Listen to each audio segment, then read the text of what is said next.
सत्संगत जी, प्यार से कहना धन्यकार जी।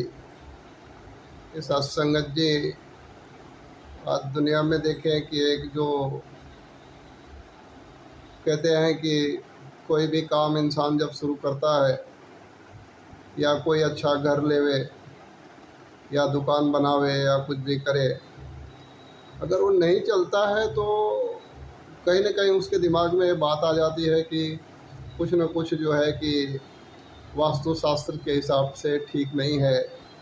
और फिर वो जो है कि वास्तुशास्त्र जो लोग देखते हैं दुनिया में हैं ऐसे लोग, उनका अपना एक जो भी है नॉलेज वो उनको ही पता है कि कहते हैं कि उन्हें बुलाया जाता है और बुला कर के लोग दिखाते हैं कि भाई देखो।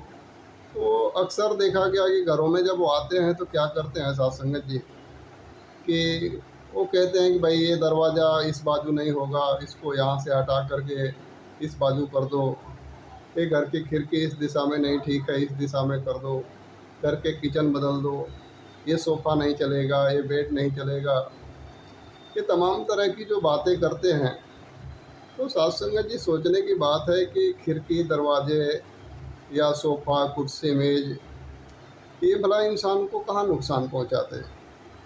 ये कहीं भी हों, जहाँ हों, जिस पर्पज़ से लगे हैं वो उस काम में आते, इनका कोई लेना देना नहीं होता है। लेकिन फिर भी वास्तुशास्त्र के लोग जब कहते हैं तो लोग करना शुरू करते हैं और इसमें काफ़ी पैसे भी उनके नुकसान होते हैं, काफ़ी परेशानी भी होती है। लेकिन उसके बावजूद भी ये कुछ बदलाव नहीं आता है और ये कि एक प्रकार के ऐसे चक्र में फंस जाते हैं कि जिसमें हैरानी परेशानी भी बहुत हो जाती है, लॉस भी बहुत हो जाते हैं। तो सत्संगत जी कहने का मतलब कि तकलीफ़ कहाँ पे आ रही है, तो अक्सर देखेंगे तो कोई वास्तु दोष होता ही नहीं है, कोई खिड़की दरवाजे कोई नुकसान नहीं पहुंचाते हैं।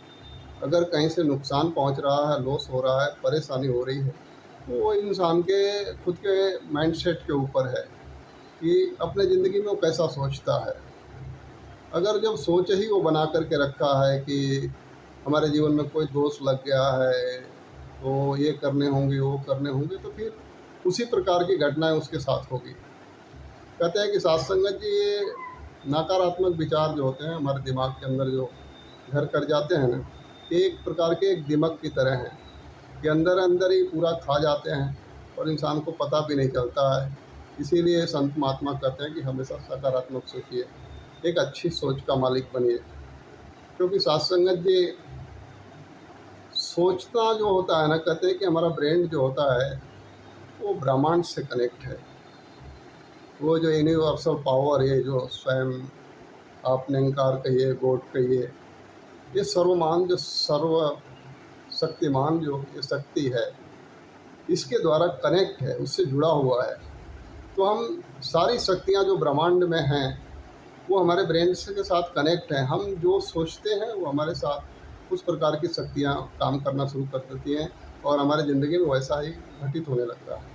तो सत्संगत जी कहने का मतलब है कि सारा हमारा जो केंद्र बिंदु है, हमारा जो स्टेशन है या हमारा लाइफ का गार्डन के जो कुछ भी हमारा ब्रेन है, तो हम ब्रेन को अच्छा रखें, अच्छे भाव में रखें, हमेशा सकारात्मक सोचें सत्संगत जी। एक और बातें लोग कहते हैं कि राहु केतु की बात आती है कि आपकी ज़िंदगी में राहु लगा हुआ है, केतु लगा हुआ है। तो सत्संगत जी, राहु केतु क्या है? हमने तो सुना है, हम दुनिया में पैदा हुए तब से हमने राहु केतु को देखा नहीं है, ना ही उनका कोई हमको ये नॉलेज है कि राहु केतु कितने पढ़े लिखे हैं, कहाँ के रहने वाले हैं, कहाँ रहते हैं, क्या है। तो सत्संगत जी, मन के अंदर एक जो है ना भ्रम डाल दिया गया है। राहु केतु कुछ और नहीं है, राहु केतु है ये नकारात्मक सोच, कि हर चीज़ को लेकर के जो निगेटिव होना, एक गलत सोच लेना, अपनी सोच को एक गलत डायरेक्शन में लेके जाना, ये सब राहु केतु है। अच्छी आदतों का निर्माण करें और अच्छा सोचें सत्संगत जी, तो राहु केतु से बचा जा सकता है। क्योंकि निगेटिविटी से बचना है तो पॉजिटिविटी लानी होगी। और सत्संगत जी, निगेटिविटी लानी नहीं पड़ती है, वो ऑटोमेटिक आती है। कहते हैं ना कि वो पानी उसी तरफ बहता है जिधर ढलान होता है, लेकिन पानी को अगर ऊपर की तरफ लेके जाना हो तो फिर कुछ प्रयास करने पड़ते हैं, कुछ कोशिश करनी पड़ती है। तो ऐसे ही अच्छी सोच लानी पड़ती है, तो उसके लिए पढ़ना पड़ता है, लिखना पड़ता है, संत महात्माओं के प्रवचन सुनने पड़ते हैं, उन बातों को मनन करना पड़ता है साथ संगत जी। और ख़राब चीज़ें, गलत चीज़ें या नकारात्मक विचारधाराएँ वो सोचनी नहीं पड़ती, उसके लिए कुछ पढ़ना नहीं पड़ता साथ संगत जी। जहाँ पॉजिटिव सोचना बंद कर देंगे, ऑटोमेटिक नेगेटिव में चले जाएंगे। तो हर हमेशा अपने आप को पॉजिटिव रखें ताकि जीवन खुशहाल रहे। और सदगुरु भी यही चाहते हैं कि हमारा संत एकदम पावरफुल पॉजिटिव सोच का मालिक बने साथ संगत जी, कि हमेशा एक खिलता हुआ गुलाब की तरह एक प्यारा सुंदर सा उसका जीवन हो साथ संगत जी।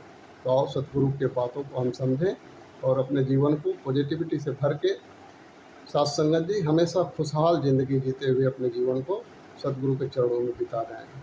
प्यार से कहना धन्यवाद जी।